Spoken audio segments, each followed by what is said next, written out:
got radicalized during the kind of Michael Brown uprisings of like 2014. And I'd say in the year or two after that, I started learning a lot more about anarchism and direct action and anti-fascism. And that led me to moving to Seattle and being a labor organizer and going to movements in other countries and kind of really doing a lot of environmental justice work, doing a lot of mutual aid. For a few years here in Columbus, I was a lead organizer with Black Queer and Intersectional Collective. And then last year, a bunch of folks locally did a lot of legal support for the Boeing 5, which I've done some interviews about, and I think we've mentioned on the Dugout a few times.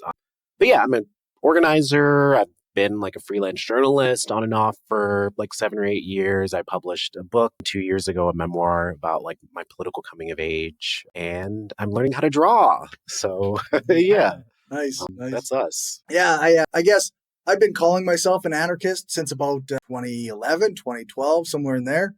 But I think I really started learning about anarchism, for real, other than past Emma Goldman, right around that same time, the Michael Brown stuff and the initial Black Lives Matter movement, really. Yeah, I feel like that was, if I look back at that time, I think, I don't know, for at least in my life, I don't know, I feel like high school, I remember Occupy, but I guess in terms of my adulthood, it was the first bits of mass mobilization that I saw. And then I also think around that time with Trump running for president and the alt-right kind of getting their first kind of big surge in terms of the last number of years, I think it makes a lot of sense because around that time, at least in what I was feeling, anti-fascism became a core component. And it's not other ideologies aren't anti-fascist, but I think there's a direct practice of just beating the shit out of Nazis and being sorry, you shouldn't even be here.